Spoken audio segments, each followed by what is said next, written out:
Most irreconciled conflicts in life were first conceived when someone refused to speak to the other about the matter or the concern in a manner that utilized face-to-face, direct communication, respectful discretion between the two parties, mutual accountability for both, and an ongoing dialogue. Most of the world's problems start from a failure to speak freely to one another, one to one. No, whether it's a conference or a phone call or at a family reunion, no, we would rather hold our secret meetings, calling all other members who we suspect may share our concern or join our cause, and write that wonderful correspondence of the unsigned anonymous letter outlining a whole list of grievances and presented by a representative requesting that first formal meeting, and to have, in the church's case, a regional minister present to speak about these concerns. Or the other tactic used is to speak casually to the minister just before worship with the official first sign of displeasure. Some people are deeply concerned. Last I looked, and believe me, it takes a while to look through them all, but because we have over 2,300 names in the Prairie Avenue membership roll book since 1924, and to be granted, more than 1,200 of them are now deceased. I have not found anywhere in our membership rolls the record of some people being baptized, or a person named some people transferring their membership here, or even joining this congregation. Yet, these people must be the most important members of this congregation, since they seem to generate so much interest when they are deeply concerned. They must truly be sentinels of the community, warning us with such solemn drama and intrigue. If you've ever been around a church, you may have heard some of these concerns from some people. We did not know you were going to be out of town on vacation. We do not have enough input in what goes into the newsletter or bulletin. You are not calling on someone who last attended worship in 1972. They have not given any financial contribution since 1989, but feel that you're not doing the job properly. I have not heard my favorite hymn since I only attend twice a year. Can you turn the organ down? Can you turn the organ up?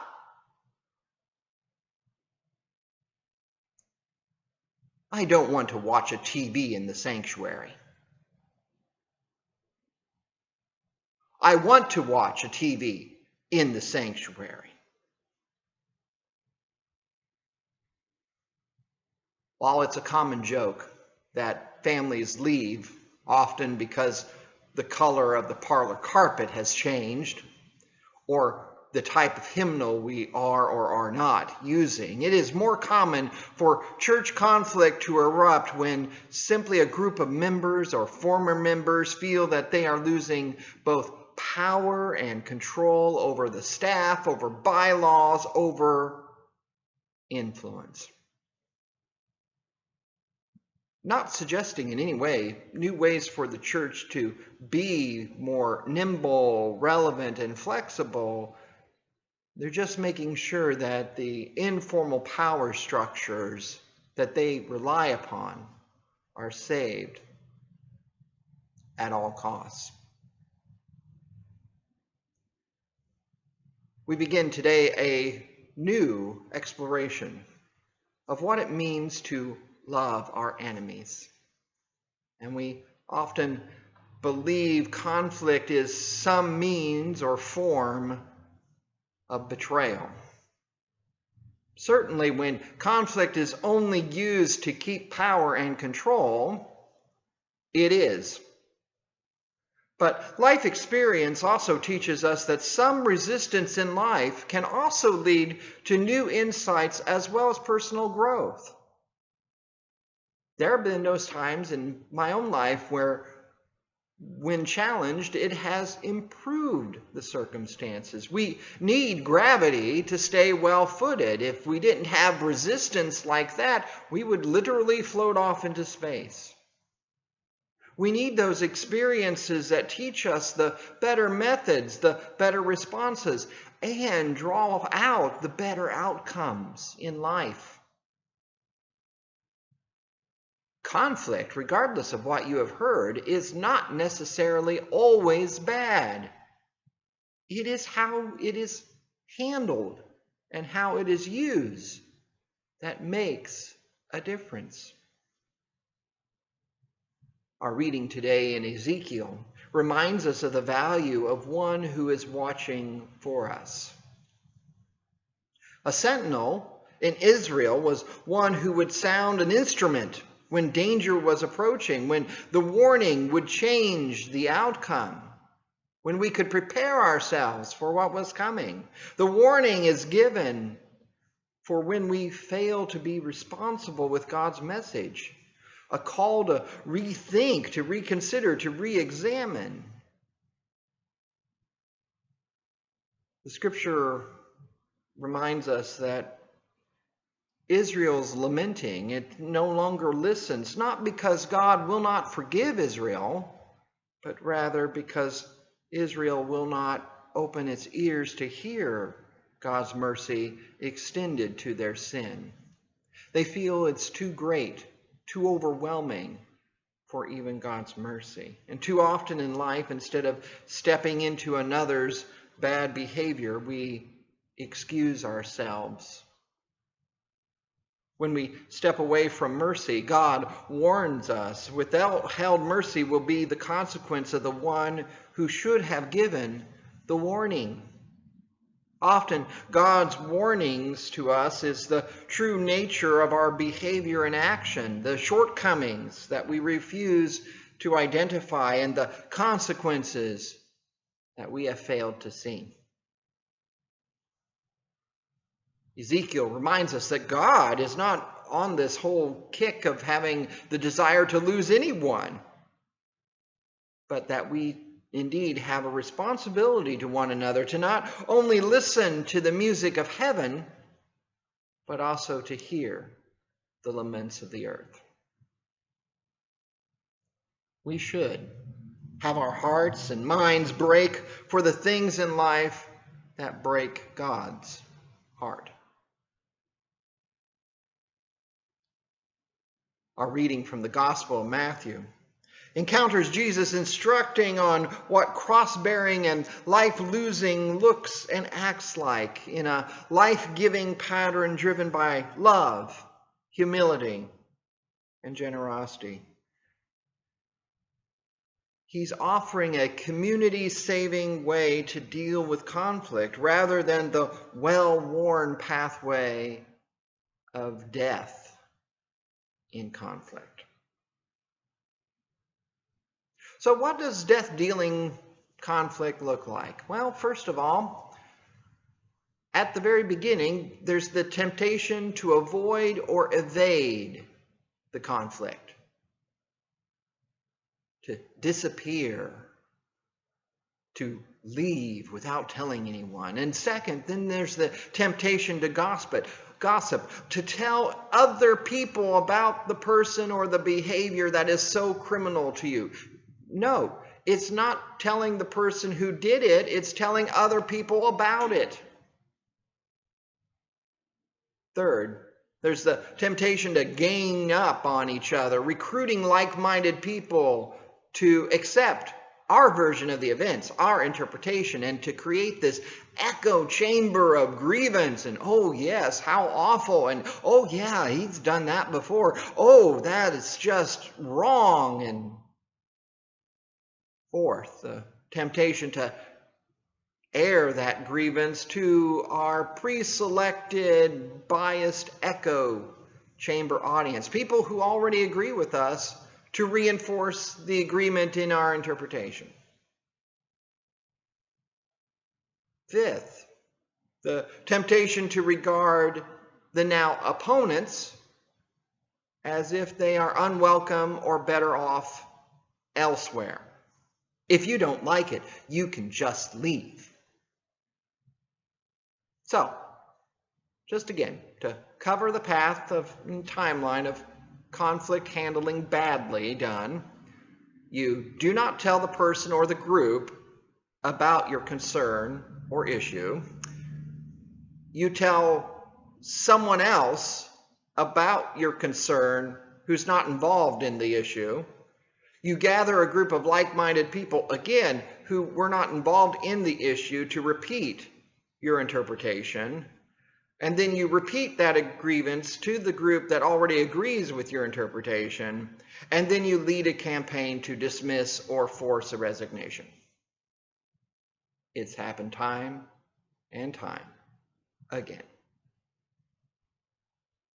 What I think I just described, when I think about it a little deeper, is the whole conception and delivery of every divisive Facebook meme and vainglorious world of social media fame, shame culture.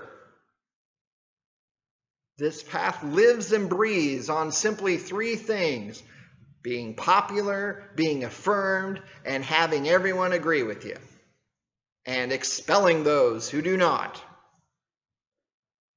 What this costs is community, fellowship, and reconciliation, the possibility of which is beyond it when the person first gossips. So what does something like this look like? Well, it looks like some people are concerned and would like to meet with you about an issue that occurred 6 months ago and will determine your continued employment. Or more simply, I am right, you are wrong, and I would like to talk to you about it. It doesn't have to be this way. Jesus reminds us that conflict will happen, and conflict should be faced squarely and wisely. And it should always be framed first by mercy, not winning. The steps that Jesus outlined are not magical, and to be honest, they may not fit in every situation, but they fit most situations. There are some situations where separation may be the best and only solution. The best resolution and dismissal may be required. But with Jesus even saying as the last possible act of treating someone like a tax collector or a Gentile, one must remember how Jesus treated tax collectors and Gentiles, how he treated all outsiders of his group. One tax collector became an apostle. And his last command to his followers before he ascended into heaven were to go and make disciples of all nations. not some nations, not the ones that like you, but all nations. No one and no group is out of reach to respond with offered grace or demonstrated love. Interestingly, this outline on conflict management occurs between two parables about lost sheep and the unforgiving servant, those two parables. Both parables are about regaining the one who has strayed, the one who has wandered and finds themselves in need of mercy and care. In the story of the unforgiving servant, unfortunately, too often extravagant forgiveness for ludicrous debts usually results in the very next step being conceded withholding of forgiveness in small injustices. Those who have been forgiven much may have a heart that forgives little. Prairie Avenue does have a conflict resolution policy that is modeled from this twofold path of both direct communication and the intention to fully reconcile the differences, misunderstandings, and conflicts that are bound to happen between different people, different opinions, and different interpretations. The policy gives us the guideposts to assure both parties of a process, a due process present when necessary or needed. But it would be awfully tempting to take this list that Jesus offers us as a checkoff list, like a Miranda rights statement. Did we Matthew 18-ize it? But imagine, if you will, that there was a group of committed Christians who constantly sought and demonstrated this two-way pathway of communication and reconciliation. All actions do have ripple effects, and churches have learned too well the path towards excommunication and expulsion rather than inclusion and acceptance. Our denominational map is the heaven and earth-breaking policy and reality of evasion, avoidance, and recruitment of like-minded and like-thinking, and the wrong concept that life is just simply better without having a contrarian in it. So when you are hurt, even angry at the omissions or commissions of others, what will you do? Which path will you choose? And when you have hurt someone, whether by honest mistake or deliberate intention, what will you do? What path will you choose? In a world that is filled with all forms of communication, it is still best. The number one way to communicate is still directly to the person or the people who have created and can also change that situation. Again, Jesus reminds us that the goal is not to expel, but to regain the person who may be lost if this is not resolved. It may not be solved to everyone's satisfaction. It may not even come to an agreement,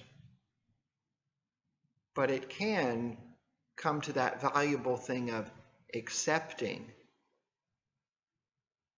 And when we deliberate on life together, we can demonstrate God's purpose and will towards reconciling, towards liberation, towards justice and healing, and the life-changing work of repairing our broken world.